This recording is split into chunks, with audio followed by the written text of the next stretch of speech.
নমস্কার, আমি বৈশাখী। শিল্প সাহিত্য বাই বৈশাখী চ্যানেলের সকল শ্রোতা বন্ধুদের স্বাগত জানাই। আজ আপনাদের বলবো সম্পূর্ণ ভিন্ন স্বাদের ভিন্ন আঙ্গিকের একটি গল্প, বেডরুম। প্রাপ্তমনস্ক শ্রোতাদের জন্য কঠোরভাবে অবশ্যই। গল্প পাঠ এবং লেখায় আমি বৈশাখী বিশ্বাস দেবনাথ।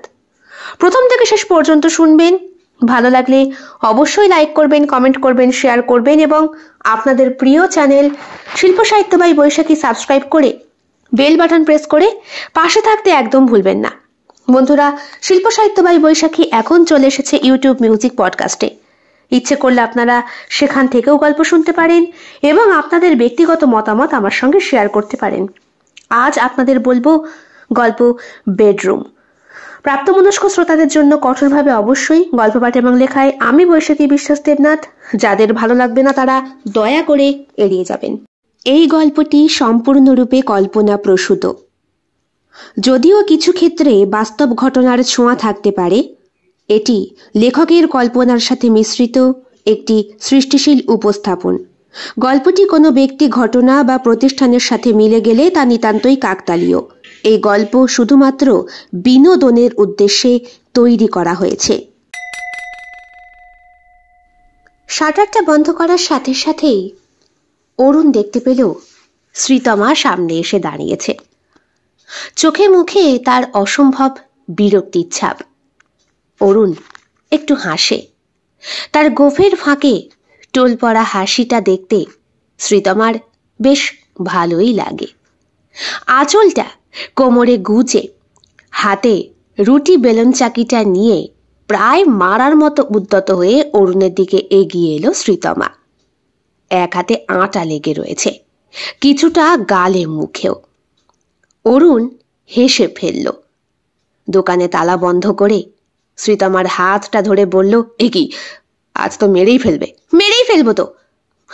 জানো তো আমি রুটি বেলতে পারি না। তুমি আমার ওপরে কেন যত প্রেশার দাও? তোমার উপরে প্রেশার না দিয়ে কার ওপর দেব? সবসময় অসভ্য কথা না। ঘরে চলো, রুটি বেলতে সাহায্য করো। আমি কতবার বেলার চেষ্টা করছি, কিছুতেই গোল হচ্ছে না। সব কথা কেমন যেন ম্যাপ হয়ে যাচ্ছে, কোনোটা এদেশের কোনোটা ওদেশের। Excuse me. স্বামী স্ত্রী সবে খুনসুটি শুরু করেছে। ঘড়ির কাঁটায় রাত তখন 9:30 বাজে। বাড়ির সাথে লাগোয়া একটা ওষুধের দোকান আছে অরুণের। এক সময় সে আর্মিতে চাকরি করত। বাবার অ্যাক্সিডেন্টের পর সেই চাকরি থেকে ইস্তফা দিয়ে চলে এসেছে। বাবার মৃত্যুর সময় যুদ্ধের কাজে গিয়েছিল অরুণ। বাড়ি যখন আসে তখন বাবার 15 দিনের কাজও কমপ্লিট। শ্রাদ্ধ শান্তি মিটে গিয়েছে। আসলে বাবা ছিল অরুণের জীবনে আদর্শ পুরুষ। মায়ের মৃত্যুর পর বাবাই অরুণকে কোলে পিঠে বড় করেন। শিক্ষক ছিলেন, সারা জীবন শিক্ষকতা করেছেন, চরিত্রে কলঙ্ক না লাগিয়ে। অরুণকে সামলিয়ে রান্না করে তারপর স্কুলে যেতেন। সেই বাবার কাজ করতে না পারার দুঃখ অরুণের মনে এতটাই ছিল যে সে আর চাকরি করতে পারল না। বাড়িতে শ্রীতমা একা একা থাকবে।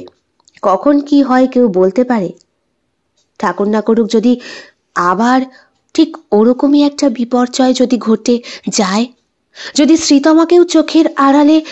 না, ভাবতে পারেনি অরুণ। বাবার জমিয়ে রাখা কিছু অর্থ এবং নিজের উপার্জনের কিছুটা গুছিয়ে ওষুধের দোকানটা বেশ ভালোই চলে। রাস্তার সাথে লাগোয়া দোতলা চিমছাম বাড়ি। সদ্য রং করেছে কিছুদিন হলো। বাবার মৃত্যুর পর দ্বিবার্ষিকীটা বেশ ভালো করেই পালন করেছিল অরুণ। ওষুধের ব্যবসার এখন বেশ রমরমা। রেগুলারই এইখানে যারা নাকি ওষুধের ব্যবসা করে তারা আসে। পেটি পেটি ওষুধ যায় বিভিন্ন দোকান সহ অনেক ক্লিনিকে। হাসপাতালের লোকেরাও যোগাযোগ রাখে অরুণের সাথে। অল্প সময়ের মধ্যে ভালোই পসরা জমিয়েছে অরুণ। ইচ্ছে আছে এইবার আর একটা দোকান করার, ঠিক গলির মোড়ের একদম সামনের দিকে। অনেক কমে ভাড়া পাওয়া যাবে দোকান ঘরটা। সবে শ্রীতমার সাথে সেই দিন আলোচনায় বসেছিল অরুণ। শ্রীতমা তো রেগে আগুন। অরুণের বুকের ওপর চেপে শুয়ে বলেছে, খুব কাজ না, খুব কাজ। একদিন তুমি দেখবে তুমি কাজে যাবে আর আমি, খবরদার এরপরের শব্দটা একদম উচ্চারণ করবে না। আমার দিকে তো তাকিয়ে দেখোই না। সারাদিন তোমার জন্য কত করি, কত চিন্তা করি, আর তুমি শুধু ওষুধ ওষুধ ওষুধ। কেন, আদর করি না নাকি? যাও, আমার বুঝি লজ্জা করে না? অরুণ খুব ভালো করেই জানে শ্রীতমার মুখের অভিব্যক্তি। কখন তার আদর খেতে ইচ্ছে হয়, কখন আরো বেশি করে ইচ্ছে জাগে। অরুণ শ্রীতমার ঠোঁটে ঠোঁট রাখে। ওর পুরুষ্ঠ গোপের খোঁচায় শ্রীতমা ওকে সরিয়ে বলে, সরো, গোপের খোঁচা লাগছে। আমার বুঝি ব্যথা লাগে না? লাগুক, আমার তো ভালো লাগে। দুষ্টুমি শুরু হয়ে গেল না? অরুণ জানে প্রতিবার শুরুর আগে এইভাবেই শ্রীতমা বাধা দেয়। যত বেশি বাধা দেয় তত বেশি অরুণের ভেতরে কামুকতা জেগে ওঠে। শ্রীতমার দুহাত বিছানার চাদরে শক্ত করে চেপে ধরে ওকে আদর করতে খুব ভালো লাগে অরুণের। আর শ্রীতমারও বোধহয় এইরকমই একটা হিংসাত্মক আক্রমণ সব সময় প্রিয়, যাতে অরুণ জোর করে ওর কাছ থেকে সব কিছু ছিনিয়ে নেয়। আর এই ছিনিয়ে নেওয়ার মধ্যে যে শীতকার আছে, যে উষ্ণতা আছে, এই কামড়েও যে ভালোবাসা আছে, সেটা শ্রীতমা উপলব্ধি করে প্রতি পদে পদে। অরুণের মাথার চুলের মুঠি শক্ত করে যখন আঁকড়ে ধরে ওর উদ্ধত বক্ষের মাঝখানে, তখন প্রবল শীতকারের শব্দে অরুণের তো কান ফেটে যাওয়ার মতো অবস্থা। এমনও দিন গেছে ওর ঠোঁটের ওপর হাত রেখে বলতে হয়েছে, আস্তে চিৎকার করো, লোকে তো জেগে যাবে। জাগুক, জানো না তোমার ভালোবাসায় আমার অবস্থা খারাপ হয়ে যায়। হঠাৎ করে একজন অজানা অচেনা ব্যক্তির কণ্ঠস্বরে স্বামী স্ত্রী দুইজনেরই ঘোরটা কাটে। দুইজনই বোধহয় গত রাতের মখমলের বিছানায় লেপ্টে থাকা শরীরের কথাই চিন্তা করছিল। শ্রীতমাকে যত বেশি আদর করে তত বেশি ওর ভেতরে লুকিয়ে থাকা নারীকে জাগিয়ে তোলে অরুণ। বিছানায় প্রতিদিন নতুনভাবে আবিষ্কার করে তার স্ত্রীকে। শ্রীতমাও বোধহয় অরুণকে খুব ভালোবাসে এবং পেতেও চায় সর্বক্ষণ। আজ হঠাৎ সন্ধেবেলা বাড়িতে চা খেতে গিয়ে অরুণ বলে এসেছে, রাতে কিন্তু রুটি খাবো, বড্ড রুটি খেতে ইচ্ছে করছে। গোয়ালা দুধ দিয়ে গেছে না, খেজুরের গুড় আছে তো, তুমিও খেয়ে দেখো। কি যে দুধ রুটি খাও বাবা, বুঝি না। কেন, এর থেকে দুটো সিদ্ধ ভাতই করি। জানো তো আমি পারি না। ঠিক আছে, তুমি আটাটা মেখে রেখো, আমরা দুইজনে মিলে বানাবো। এর আগেও তুমি একবার এরকম কথা দিয়েছিলে, তারপরে আমার হাতের এই শক্ত পোড়া রুটিই খেয়েছো। আমার বুঝি খারাপ লাগে না তোমাকে ওইসব খাওয়াতে? আমি তো পারি না রুটি করতে।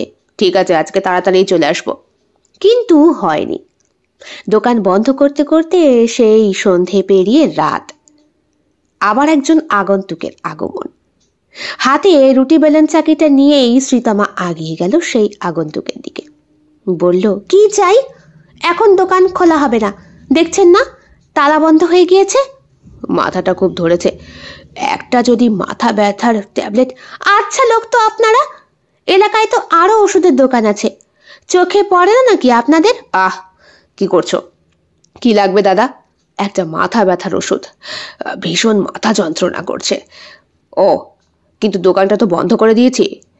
আপনি একটু দাঁড়ান এখানে, আমার বাড়িতে এক্সট্রা কিছু ঘরে থাকে, একটা দুটো দিয়ে দিচ্ছি।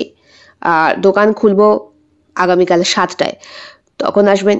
দয়া করে আমাকে উদ্ধার করুন ভাই, মাথাটা খুব যন্ত্রণা করছে, আসলে আর যেতে পারছি না। অরুণ আর শ্রীতমা দুইজনই দেখে লোকটি বাইক চালাচ্ছিল। বাইকটা দাঁড় করিয়ে রেখেছে। লোকটির পরনে কালো রঙের কোট, মাথাটা হুডি দিয়ে ঢাকা, চোখে চশমা পরা। রাস্তার হালকা আলোয় ওনার কাঁচা পাখা দাড়ি গোঁফ বেশ স্পষ্ট। চোখ দুটো চশমার আড়ালে বলে ঠিক বোঝা যাচ্ছে না। কণ্ঠস্বরে মনে হচ্ছে বছর 45-এর ভদ্রলোক। শ্রীতমার দিকে তাকিয়ে রয়েছে। শ্রীতমা বুকের আঁচলটা ঠিক করে। শাড়ি গোঁজার জন্য ওর নাভিটা বেশ স্পষ্টভাবে দেখা যাচ্ছে। ফর্সা শরীরে সুন্দর গড়ন শ্রীতমার। অরুণের দিকে তাকিয়ে থতমত খেয়ে যায় সে। বলে, আমি বরং ঘরে যাই, তুমি এসো। হ্যাঁ হ্যাঁ, যাচ্ছি। দেখুন দাদা, এখন তো সম্ভব না। আরে একটু দয়া করুন ভাই, এইভাবে আমাকে। আরে দাদা, একি একি। বলতে বলতে লোকটি কপালে হাত দিয়ে রাস্তার মধ্যে প্রায় পড়েই যাচ্ছিল। যতই হোক মানুষ তো। অরুণ আগিয়ে গেল, লোকটিকে হাত ধরে বলল, আপনার শরীর তো বেশ খারাপ। একি, আপনার গায়ে তো রীতিমতো জ্বর। আপনি এ অবস্থায় বেরিয়েছেন কেন? কাজে তো বেরোতেই হবে। আমি না গেলে ওদের পেট চলবে কি করে? কাদের পেট? বাড়িতে ছানা পোনা আছে তো আমার। অরুণ বুঝতে পারে ওনার ছেলে মেয়ের কথা বলছে। আপনার স্ত্রী মারা গেছে অনেক দিন। অরুণের খারাপ লাগে। সে বলে, আপনার বাড়ি কোথায়? আমার বাড়ি তো তেহট্ট। তেহট্ট? বাবা, সে তো এখান থেকে প্রায় 4 থেকে 5 ঘন্টার রাস্তা। 6 ঘন্টা। বাইকে একটু বেশি টাইম লাগে। হো, তা আপনি এত রাতে কি করে যাবেন? আশেপাশে কোনো হোটেলে, সেখানে গিয়ে উঠুন না। শরীরটা তো খারাপ, তার উপরে এখন ওয়েদার চেঞ্জ, জ্বর জারি প্রত্যেক ঘরে ঘরে হচ্ছে। আপনি এক কাজ করুন, আসুন আমার ঘরে আসুন। কোনো রকম চিন্তা না করে অরুণ কথাটা বলে ফেলে। বাবাকে দেখেছিল ছোটবেলায়। কত ছেলে মেয়েদের যে বাবা ফ্রিতে পড়িয়েছে। যখনই শুনতো বাপের দেবার ক্ষমতা নেই, এদিকে স্টুডেন্টের পড়ার আগ্রহ প্রচুর, তখনই বাবা নিজের মাছটা সেই স্টুডেন্টদের খাইয়ে বড় করেছে। অবশ্য বড় হওয়ার পরে স্টুডেন্টরা সেই মাস্টারকে কেউই ভোলেনি। যে যা পেশার সঙ্গে যুক্ত সেই কথাই মাস্টারের কাছে বলতো, প্রণাম করতো, এমনকি খোঁজ খবরও নিয়ে যেত। ওই কারণেই তো বাবার দ্বিবার্ষিকীতে বড় করে অনুষ্ঠানটা করতে হয়েছিল অরুণকে। সকলকে নিমন্ত্রণ করে খাওয়াতে হয়েছিল। বাবার আশীর্বাদ মাথার ওপরে রয়েছে বলেই কিনা সে আজকে এতটা সফল হয়েছে। শ্রীতমা, শ্রীতমা ডাকে অরুণ। কলাপসেবল গেটটা কোনো রকমে আটকে শ্রীতমা রান্নাঘরে রুটি করছে, আর একা একা বিড়বিড় করেই যাচ্ছে। রান্নাঘরটা বাইরের জানলা থেকে বেশ স্পষ্ট দেখা যায়। সেখানে দাঁড়িয়ে দাঁড়িয়ে ঘামে ভিজে রুটি করছে শ্রীতমা। শরীরে বিন্দু বিন্দু ঘাম জমেছে তার। দরজাটা খোলো। যাই। এ কি, তুমি তুমি লোকটাকে সঙ্গে করে নিয়ে এলে? দরজাটা খোলো। কি যে খামখেয়ালি করো না, একে আমি রুটি করতে পারছি না। আমি কিন্তু আটা মাখতে পারবো না আর।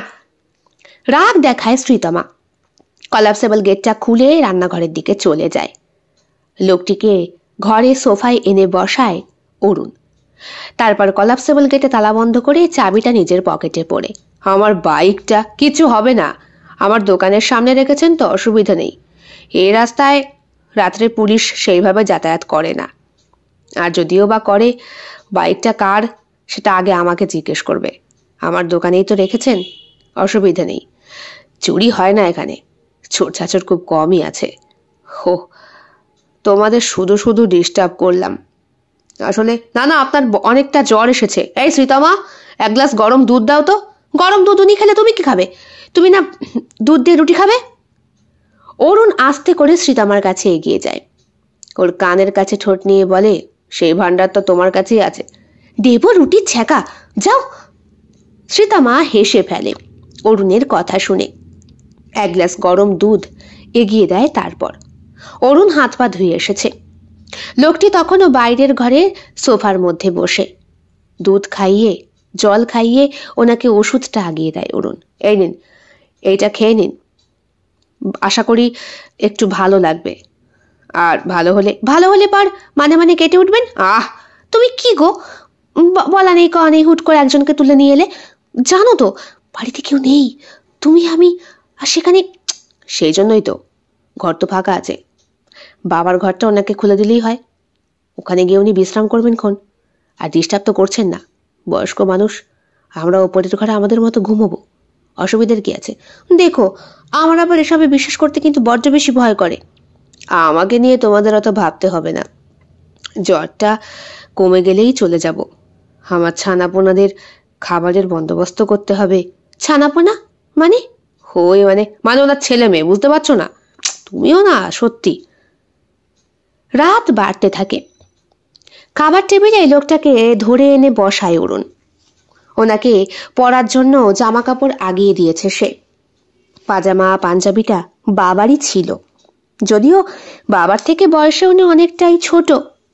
এখন জ্বর অনেকটাই নেমেছে। লোকটা আজব লোক তো। উনি এখনকার দিনের লোক, ওনার হাতে একটা মোবাইল ফোন নেই। ব্যাপারটা লক্ষ্য করেছো? আমার কিন্তু বাবু একদম ভাল লাগছে না, তোমার সবকিছুতেই সন্দেহ।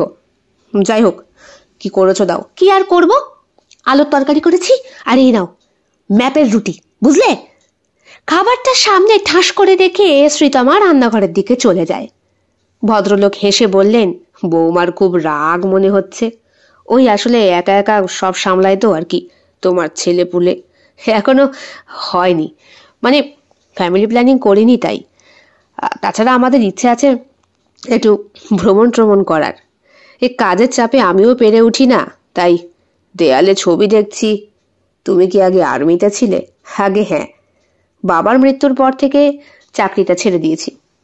এখন এই ওষুধের ব্যবসাতেই বেশ ভালোই চলে। আমরা স্বামী স্ত্রী তো, ও চলে যায়। এই ঘর বাড়ি বুঝি বাবার? হ্যাঁ, বাবাই তৈরি করে দিয়ে গেছেন। মাকে জন্মের পর কোনোদিন দেখিনি। শুনেছি আমি অনেক ছোট থাকতেই মা আমায় রেখে চলে যান। বাবা বিয়ে করেননি? না, আমার মুখের দিকে তাকিয়ে বাবা আর বিয়ে করেননি। বাহ, ভালো। খেয়ে নিন। হ্যাঁ, কিছু মনে করবেন না, আসলে বোঝেনি তো। আরে বাবা, হ্যাঁ হ্যাঁ ঠিক আছে। লোকটি খায়, অরুণও খায়। সীতামাও গটগট করতে করতে খেয়ে নেয়। অরুণ বলে, এই ঘরে আপনি বিশ্রাম নিতে পারেন। এই ঘরের সঙ্গেই লাগোয়া টয়লেটও আছে, কোনো অসুবিধা নেই। আর এই ওপর দিয়ে উঠে আমাদের ঘর, একটা গেট আছে কলাপসেবল, ওটা তালা বন্ধ করেই আমরা ঘুমোই। আপনার কোনো রকম অসুবিধা হলে আপনি ডাকবেন, আমরা চলে আসবো খন। হ্যাঁ, আরো বেশি করে দরদ দেখাও। আস্তে করে কথাটা বলে সিঁড়ি দিয়ে ওপরে উঠে যায় শ্রীতমা। খানিকটা খারাপ লাগে অরুণের। লোকটিকে ভালো করে বুঝিয়ে সুঝিয়ে দিয়ে সে ও সিঁড়ি দিয়ে ওপরে উঠে আসে। অরুণ পেছন পেছন আসে শ্রীতমার। কি গো, অমন করে লোকটাকে অপমান করার কি দরকার ছিল? তুমি বুঝতে পারছো না, এসব লোক ভালো হয় না। বলা যায় কি থেকে কি হবে। আর বারবার উনি বলছে, শুনছো না? ওনার ছানাপোনা কি জানি বাবা, বাড়িতে ছেলেপুলে রেখে এলে কোনো বাবা এত নিশ্চিন্ত মনে 4টে রুটি খেতে পারে? খেয়েছে, বাবা বেঁচে থাকলেও তো খেত নাকি? কোথায় তোমার বাবা, আমার দেবতুল্য শ্বশুর মশাই, আর কোথায় উনি? যত সব। রাগ দেখায় শ্রীতমা। বেডরুমে গিয়ে ঠাস করে ওয়াশরুমে দরজাটা বন্ধ করে দেয়। বাথরুম থেকে ভালো করে ফ্রেশ হয়ে নীল নাইটিটা পরে যখন আসে, অরুণের হাতে ছিল সারাদিনের বাসি পচা পেপারটা। পড়ার সময় পায়নি, কিন্তু শ্রীতমাকে মোহময়ী অবস্থায় দেখে আর নিজেকে সামলাতে পারে না। জব করে শ্রীতমাকে ধরেই বিছানায় শুইয়ে দেয় সে। তারপর একটা একটা করে নাইটির বোতাম খুলতে থাকে। খুব তুমি না? খুব রাগ হয়েছে মনে হচ্ছে। আজ সব রাগ সুদে আসলে তুলব। শ্রীতমার কোমল বুকে মুখ রাখতেই শ্রীতমা গলতে শুরু করে। ওর প্রতিদিনের অভ্যাসের মতো অরুণকে দূরে সরিয়ে দেয়। অরুণ জানে আবার ওকে জোর করতে হবে। ওর ভালোবাসার স্টাইলটাই এমন। কতক্ষণ জানে না, তবে কয়েক মুহূর্ত পরই গোটা ঘরে শীতকালের ধ্বনি ভেসে ওঠে। পুরুষ এবং নারী একে অপরের সাথে কতটা তৃপ্ত হলে এই শব্দ আসে, তা অরুণা শ্রীতমা দুইজনেই জানে। তৃপ্তির নিঃশ্বাস ফেলে দুটো ক্লান্ত শরীর বিছানায় যখন এলিয়ে পড়ে, তখন ঘড়ির কাঁটা রাত 12টা ছুঁয়ে গিয়েছে। আমার খুব জল তেষ্টা পেয়েছে। জল আনোনি? এনেছিলাম, শেষ হয়ে গিয়েছে। আমি জল নিয়ে আসি। আমিও যাব, চলো। না, তোমার আর উঠতে হবে না। সারাদিন দোকানে তো দাঁড়িয়েই থাকো, একটু বিশ্রাম করো। আমি নিচ থেকে জল নিয়ে আসি। নিচ থেকে কেন? তুমি দোতলায় এনে রাখোনি? বলছি তো, জগে জলটা রেডি করেও আনতে ভুলে গিয়েছি। আসলে তোমার উপরে খুব রাগ হয়েছিল তো। আর এখন? এখন আর রাগ নেই। ও, আদর পেয়ে রাগ ফুস, যাও, ভাল লাগে না। স্বামীর বুকের ওপর থেকে উঠে নাইটিটা পরে নেয় শ্রীতমা। এক পা দুপা করে নামতে শুরু করে নিচের দিকে।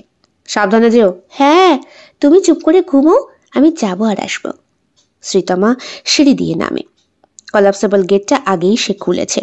হাতে চাবির গোছাটা, টেবিলের ওপরই জলটা রাখা। জলে পাশেই রয়েছে কাঁচের গ্লাস।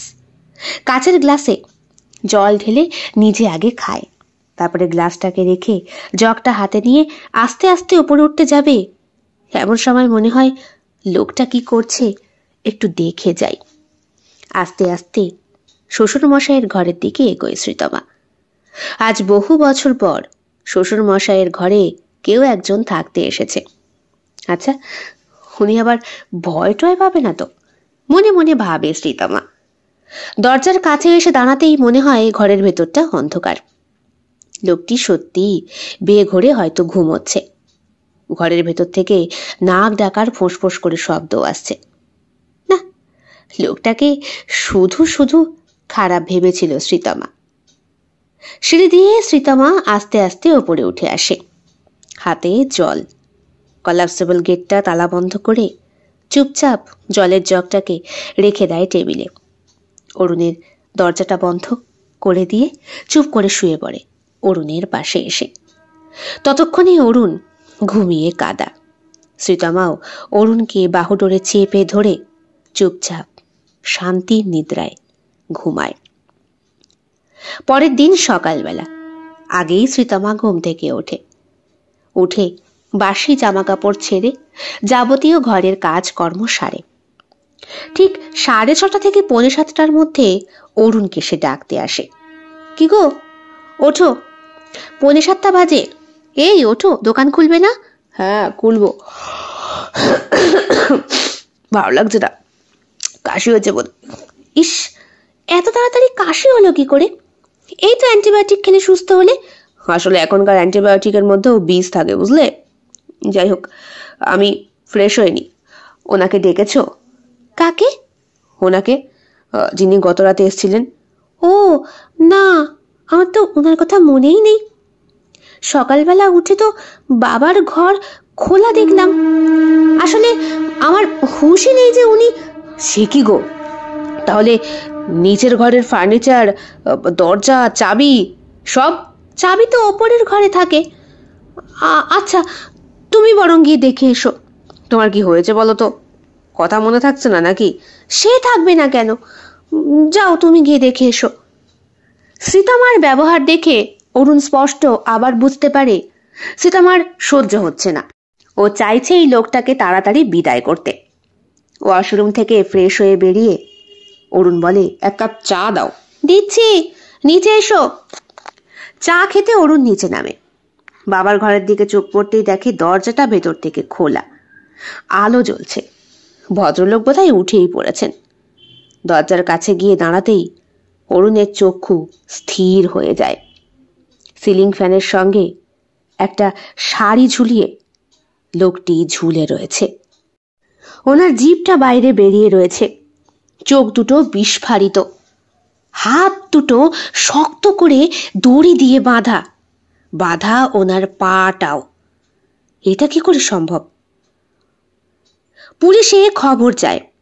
গোটা পাড়ার লোক অরুণের বাড়ির সামনে এসে জটলা পাকিয়েছে। শ্রীতমা চুপ করে বসে রয়েছে, মাঝে মধ্যে ফুপিয়ে ফুপিয়ে কান্না করে উঠছে। বাড়ির সব দিকে তালা বন্ধ, আর এদিকে একটা লোক মার্ডার হয়ে গেল। আপনারা 2 জন থাকেন, উনি আশ্রয় নিতে এসেছিলেন। ব্যাপারটা মিলছে না অরুণবাবু, একদম মিলছে না। কেমন যেন মনে হচ্ছে এই খুনের পেছনে আপনারা স্বামী স্ত্রী দায়ী। একজনের পক্ষে তো এরকম ভারী শরীরের একজন লোককে ফ্যানে ঝুলিয়ে দেওয়াটা সম্ভব না। সেখানে বিশ্বাস করুন অফিসার, আমরা কিচ্ছু করিনি। আফটার অল, আমরা রাতে খাওয়া দাওয়ার পরে স্বামী স্ত্রী শুয়ে পড়েছিলাম। কখন কি হলো? হ্যাঁ, আমিও রাত্রেবেলা একবার জল নিতে উঠেছিলাম, তখনও তো উনি। কি বললেন? তার মানে একজন আগন্তুকের ঘরের কাছে আপনি এসে ওকে ঝুঁকি মারছিলেন? তাহলে তো আপনাকেই আগে ধরতে হয়। না না, এগুলো কি বলছেন? উনি আমার বাড়িতে এসেছেন, ওনার কোনো অসুবিধে হচ্ছে কিনা ওটা দেখা আমার কর্তব্য। তাই আমি দেখতে উঠেছিলাম উনি কি করছেন। কিন্তু ওনার ঘর থেকে তো নাক ডাকার শব্দ ভেসে আসছিল। আমি নিশ্চিন্ত মনে গিয়ে ঘুমিয়ে পড়েছিলাম।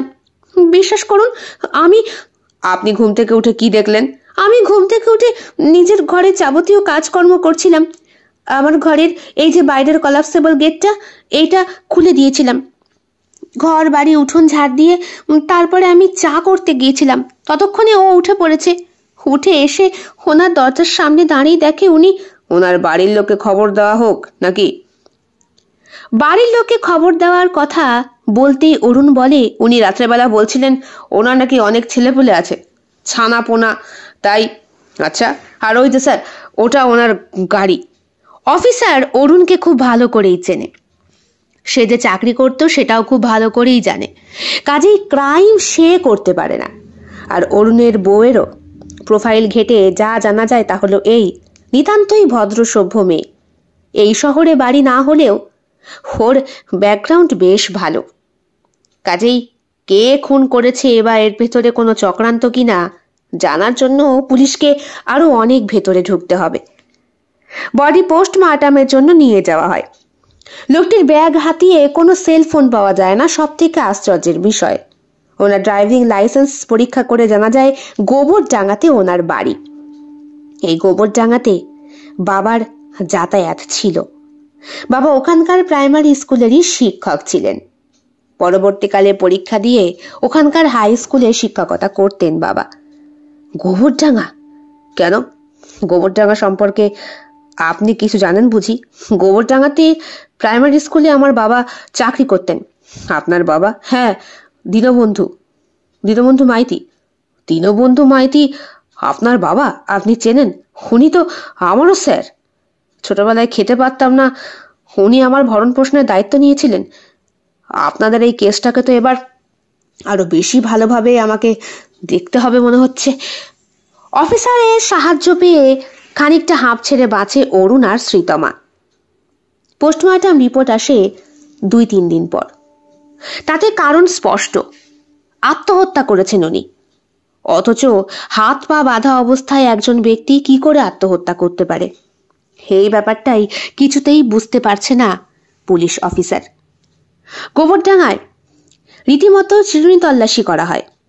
তাতেও ওই লোকের বাড়িঘর সম্পর্কে কোনো ভালো তথ্য উঠে আসে না। উনি একা থাকতেন। ছানা পোনা বলতে কতগুলো কুকুরের বাচ্চাকে উনি পুষতেন। ওদের জন্য এই খাবার জোগাড় করার জন্য শহরে গিয়েছিলেন, ওদের জন্য মাংস আনতে। শরীরে তখন অসম্ভব জ্বর, আর সেই জ্বর নিয়েই উনি অসুস্থ হয়ে পড়েন অরুণের বাড়ি। এদিকে অরুণের মনেও শান্তি বিরাজমান নয়। পুলিশ দিন-রাত আসছে। খুনের আসল কিনারা করতে না পারা পর্যন্ত যেমন অরুণের শান্তি হচ্ছে না, তেমন শান্তি হচ্ছে না পুলিশেরও। ব্যাপারটা আমার ঠিক মাথায় ঢুকছে না অফিসার। এমন করে কি করে একটা ব্যক্তি আত্মহত্যা করতে পারে? এক্স্যাক্টলি এইটাই আমিও বলতে চাইছি অরুণ বাবু। আপনার বাবার সাথে আমার আত্মিক যোগ, আপনি তার সন্তান, আপনাকে সাহায্য আমার করতেই হবে, না হলে আমার গুরু আমায় শান্তি দেবে না। মানে আপনার বাবা শয়নের স্বপনে আমাকে সাপ সাপন্ত করবে। এই নিন আপনার চা। হঠাৎ করে শ্রীতমা 1 কাপ চা আগিয়ে দেয়। ধন্যবাদ। আপনিও বসুন না, আমাদের সাথে কথা বলুন। না, আমার আবার বেশিক্ষণ বসতে ভালো লাগে না, কোমরে ব্যথা করে তো। কাজকর্ম ছাড়া আমি একদণ্ডও স্থির থাকতে পারি না। ও ভালো, বেশ ভালো। আপনি তাহলে কাজ করুন গিয়ে, আমরা একটু দরকারি কথা বলে নিই। আচ্ছা, এই কেসটার কি হলো? কোন কেস? ওই যে লোকটা ওইভাবে মরলো, কেস তো এখনো ঝুলেই আছে। তবে আপনাদের ওপরে কোনো রকম প্রেশার আসেনি, কারণ কোনো তথ্য প্রমাণ আপনাদের বিরুদ্ধে নেই। অফিসার দেখতে পেলেন শ্রীতমা কেমন যেন একটু হাঁপ ছেড়ে বাঁচল। তারপরে এগিয়ে গেল ওর ঘরের দিকে। অরুণও তাকিয়ে রয়েছে শ্রীতমার চলে যাবার দিকে। কদিন ধরে শ্রীতমার মধ্যে একটা অদ্ভুত পরিবর্তন লক্ষ্য করছে অফিসার। কিরকম? ও সব কাজেই কেমন একটা খিটখিট খিটখিট ভাব।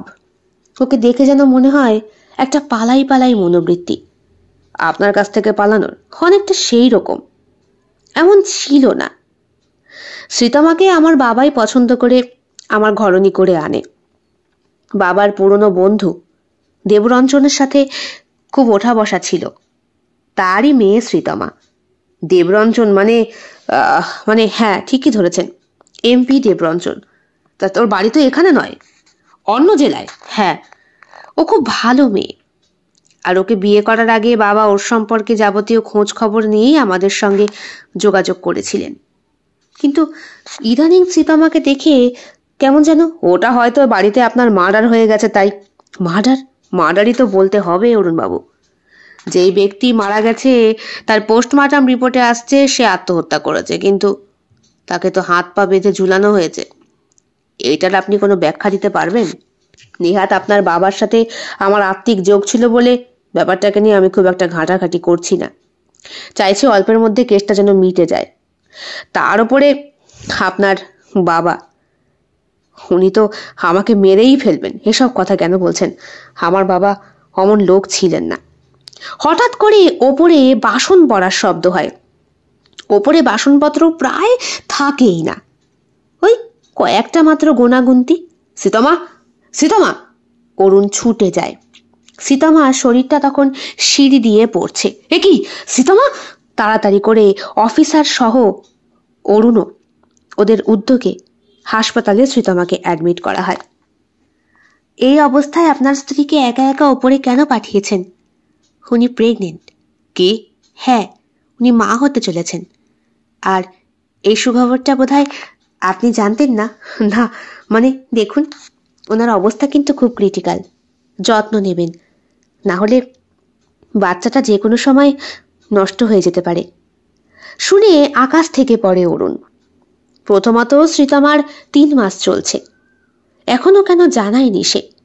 হয়তো জানাতো, বা শ্রীতমা নিজেই বুঝতে পারেনি। যাক, বিপদের মাঝে একটা সুখবর তো এলো। তাহলে এখন আপনাদেরকে আমি আর ডিস্টার্ব করব না অরুণবাবু, আপনারা ঠিক মতো থাকুন।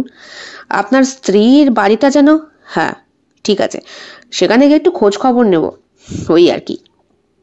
বাড়িতে নিয়ে আসে অরুণ শ্রীতমাকে। আগের থেকে অবস্থা অনেকটাই ভালো।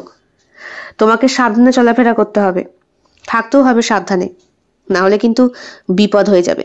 কি বিপদ? না, ডাক্তার বলেছে খুব সাবধানে থাকতে। তো আমি বাবা হব, এই কথাটা তুমি আমাকে আগে বলনি কেন? তুমি বাবা হবে? তুমি জানতে না? না তো, আমি মা হব? সত্যি অরুণ, আমাদের সন্তান হবে একটা? দেখে মনে হচ্ছে শ্রীতমাও যেন প্রথম শুনল। সত্যি তুমি জানতে না? না, আমি সত্যি জানতাম না। আমি আজকে খুব খুশি, খুব খুশি বলে কাঁদতে থাকে আনন্দে শ্রীতমা। দিনগুলো ভালোই চলছিল। অফিসার এসেছেন, কেসের কোনো কুল কিনারা হয়নি। কি হবে না হবে কিছুই বোঝা যাচ্ছে না। সেই দিন রাতে প্রায় 8টা 8:30 নাগাদ অরুণের ক্লিনিকের সামনে একদল ছেলে এসে হাজির হয়। ছেলেগুলোকে দেখে বোঝাই যাচ্ছে সন্ধ্যা গুন্ডা মার্কা। বাইক থামিয়ে অরুণকে বলে, দাদা এ খুব পেটে ব্যথা হচ্ছে, ওষুধ দিন তো। হ্যাঁ দিচ্ছি। অরুণ ওষুধ দিতেই ছেলেগুলো টাকা না দিয়েই প্রায় চলেই যাচ্ছিল। অরুণেরও অফিসার হাত, একসময় ট্রেনিং প্রাপ্ত আর্মি অফিসার। সে ওদেরকে ধরে বলে, এ কি ভাই, টাকা না দিয়ে চলে যাচ্ছ যে? হ্যাঁ, বিনা পয়সায় কোনো কাজ হয় না। হে বলে কি, হে লোক বলে কি রে? গাড়ি জ্বালাচ্ছিল যে ছেলেটি, সেই ছেলেটি এইবার অরুণের মুখের দিকে তাকায়। কটা চোখের ছেলেটা, উচ্চতায় প্রায় অরুণের মতোই, পেটাই মার্কা সুন্দর একটা শরীর। অরুণ একে চেনে। পাড়ার ছেলে গুন্ডাদা, সবাই ওই নামেই ডাকে। আমাকে চিনতে পারছিস না? সে চিনতে পারছি, না চেনার কি আছে? তবে আমার এখানে পোস্টার তো টাঙানোই আছে গুন্ডাদা, এখানে বিনামূল্যে জিনিস পাওয়া যায় না। আরে বিনামূল্যে পাওয়া যায় না সে তো আমিও জানি, সবাই জানে, তোর পাড়ার লোক। তা সেই মূল্যটা আমি দিই কিনা তোর বউ বলেনি? মানে? ওরে আমার বোকা গান্ডুর বাচ্চা রে, তুই যখন ওষুধ আনতে বাইরে যাস জেলার, তখন তোর এই সুন্দরী বউটাকে বাড়িতে একা রেখে যাস। কার ভরসায় রেখে যাস? হ্যাঁ, যা তোর বউয়ের কাছ থেকে হিসাব নিয়ে নে। আমার শরীরের কয় কোটি, বস কয়েক লক্ষ কোটি বলো, হ্যাঁ হ্যাঁ হ্যাঁ হ্যাঁ, কয়েক লক্ষ কোটি সেমন আছে বোধহয় ওর মধ্যে। যা গিয়ে খোঁজ নে। অরুণের মাথা গরম হয়ে যায়। গুন্ডা যে ভালো না, আর শ্রীতমার দিকে যে খারাপ দৃষ্টিতে তাকায়, এইটা অরুণ খুব ভালো করেই জানতো। অরুণ রেগে যায়। দোকানে নতুন একটা কর্মচারী লাগিয়েছে। ছেলেটার নাম রাজু, বয়স 19-20 হবে।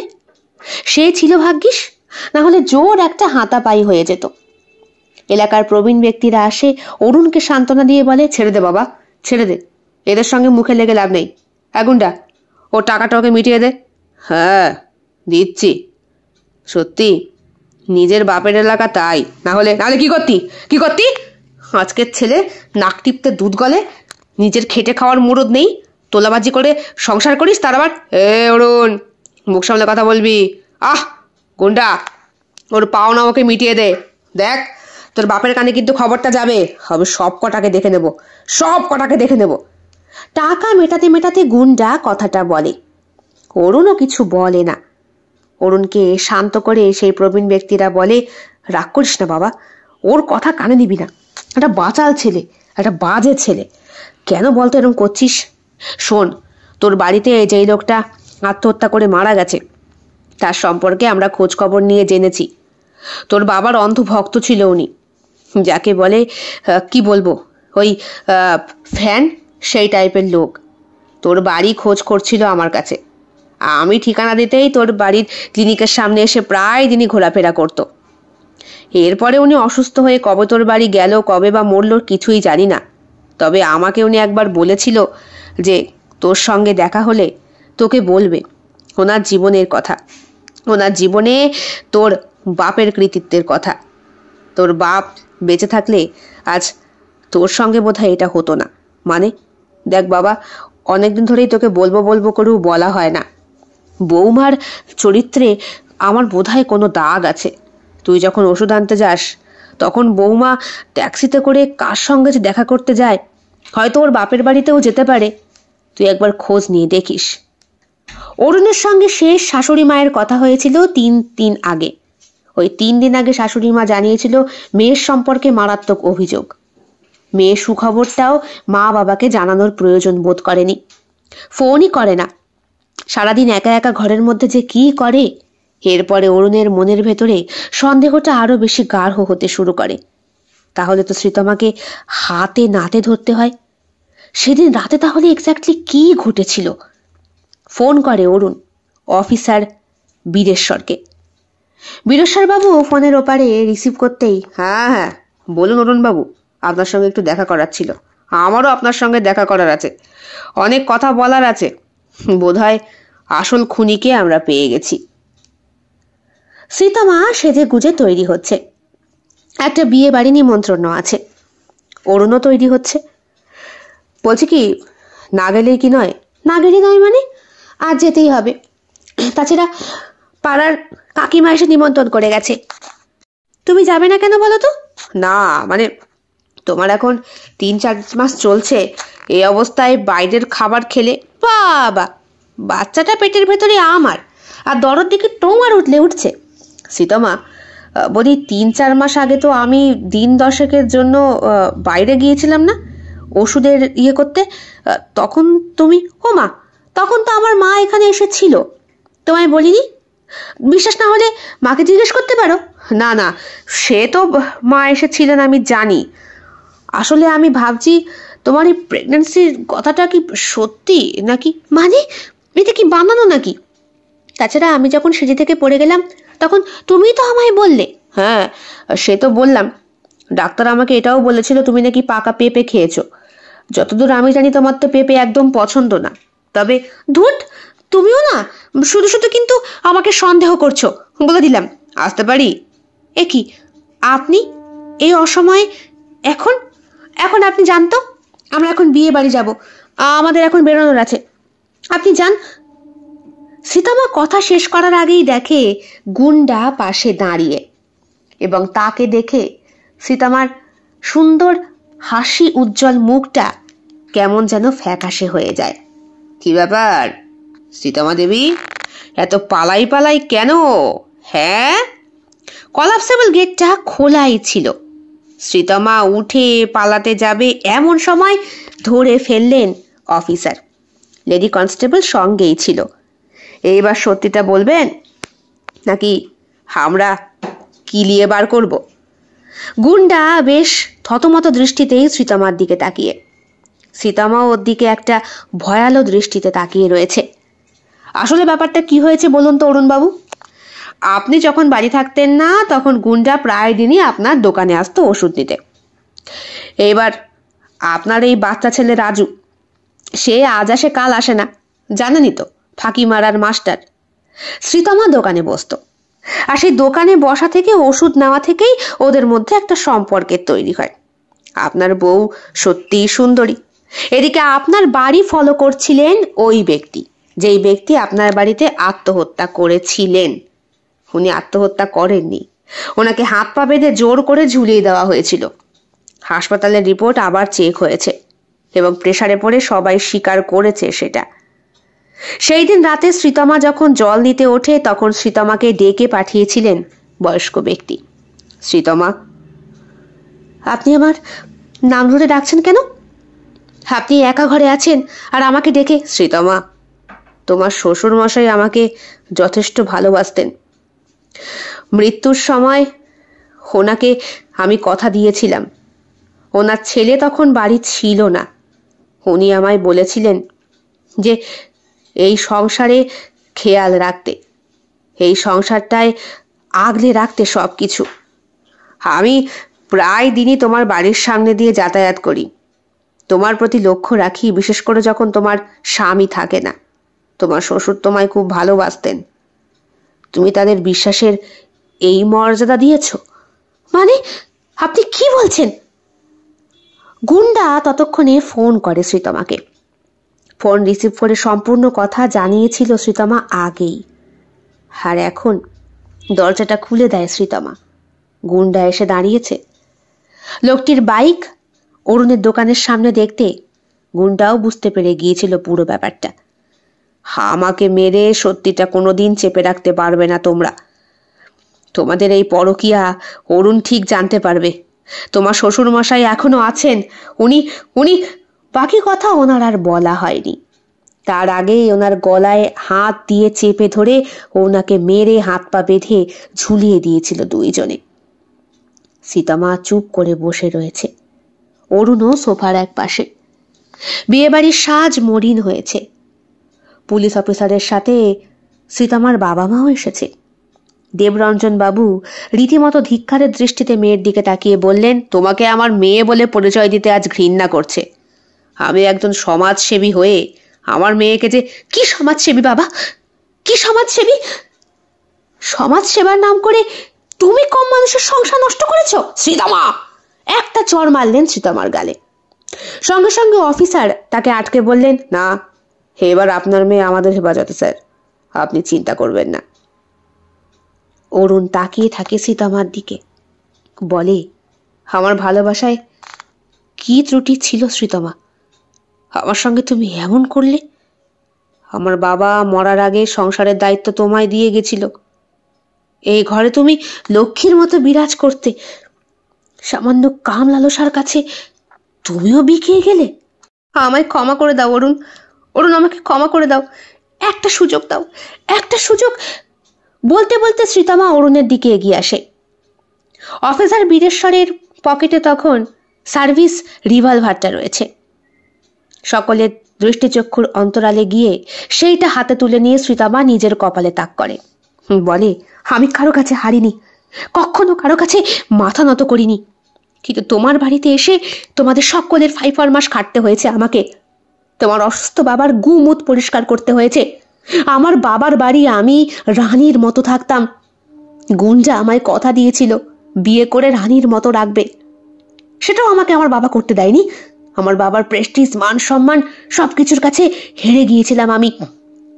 তুমি তুমি কথায় কথায় আমার উপরে জুলুমবাজি করো, হুকুম মারো, আজ এটা করো কাল ওটা করো, আমাকে আমার স্বাধীনতা মতো চলতে দাও না। আমি আমি বাঁচতে চাই অরুণ, আমি বাঁচতে চাই, আমি আমার ভালোবাসার মানুষের সঙ্গে বাঁচতে চাই। তাই আমি সিদ্ধান্ত নিয়েছিলাম গুন্ডার সাথে পালাবো। কিন্তু ওই লোকটা, তোমার বাবা যেমন বেঁচে থেকে আমার ওপরে ফোপো দালালি মারতো, সব সময় আমি কোথায় যাচ্ছি, কি করছি না করছি সবকিছু খোঁজ করতো। কোথাও বেরোতে যাবার আগে ওনার পারমিশন নিয়ে আমাকে বেরোতে হতো। আমি জাস্ট পাগল হয়ে গিয়েছিলাম অরুণ। এরপরে যখন গুন্ডার সন্তান আমার পেটে আসে, আমি আমি বুঝতে পারিনি আমি কি করব। তাই নিজে সিঁড়ি দিয়ে পড়ে পাকা পেঁপের রস খেয়ে চেয়েছিলাম পেটের কীটটাকে নষ্ট করতে, কিন্তু এটাও এটাও আমাকে স্বপ্ন দিয়ে আসে। তোমার বাবা নাকি আমার গর্ভে এসেছে। আমার আমার আমার আর ভালো লাগছে না, আমার আর ভালো লাগছে না। আমি আমি কারো খাটতে পারবো না। আমার নিজের শরীর, আমার নিজের জীবন আমি নিজের মতো করে কাটাবো। অরুণ অফিসারের দিকে তাকিয়ে বলে, ওকে ছেড়ে দিন বীরেশ্বর বাবু, ওকে ওর মতো ছেড়ে দিন। ওকে আমি 7 পাকে বেঁধে বিয়ে করেছি, অগ্নি সাক্ষী করে বিয়ে করেছি। ওর ক্ষতি আমি চাই না, আমি চাই না। না, আমি আমি কারো দয়া চাই না, কারো দয়া চাই না। আমি আমি আমি পালাবো, আমি পালাবো। গুন্ডা চলো, আমার সঙ্গে চলো, চলো। গুন্ডা এক পাও ওঠে না, কারণ সেই দিন অরুণের বাবাকে মারার জন্য অলরেডি গুন্ডাকে শাস্তি পেতেই হবে। তার উপরে এখন একজন বিবাহিত স্ত্রীকে নিয়ে পালিয়ে গুন্ডা রাখবে কোথায়? গুন্ডা বলে, মাথা খারাপ নাকি? তোমায় নিয়ে আমি কি করব? এমনি সালা আমার অল্প দিনের জেল হবে। তোমার সাথে পালিয়ে সারা জীবনের জন্য কি আর আমি পুষ্পির সঙ্গে সম্পর্ক নষ্ট করতে পারি?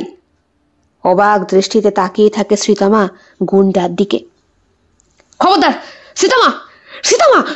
রিভলভারটা চালিয়ে দেয় তার মাথায়। সঙ্গে সঙ্গে এক রাশ রক্ত ছিটকে, ঘিলু ছিটকে শ্রীতমার শরীরটা লুটিয়ে পড়ে ওর মৃত শ্বশুরের ঘরের সামনে। কেমন লেগেছে আজকের গল্প? কমেন্ট বক্সে কমেন্ট করতে একদম ভুলবেন না। ভালো লেগে থাকলে অবশ্যই লাইক করবেন, কমেন্ট করবেন, শেয়ার করবেন এবং আপনাদের প্রিয় চ্যানেল শিল্প সাহিত্য বাই বৈশাখী সাবস্ক্রাইব করে বেল বাটন প্রেস করে পাশে থাকতে একদম ভুলবেন না বন্ধুরা। দেখা হবে খুব শিগগিরই আগামীকাল সম্পূর্ণ নতুন একটি ভিন্ন স্বাদের গল্পের সঙ্গে। আপনাদের সকলের উপস্থিতি একান্তভাবে কামনা করি। সকলে খুব ভালো থাকবেন, সুস্থ থাকবেন এবং একইভাবে সাহায্য এবং সহযোগিতার হাত বাড়িয়ে দেবেন। সবাই ভালো থাকবেন। শুভরাত্রি।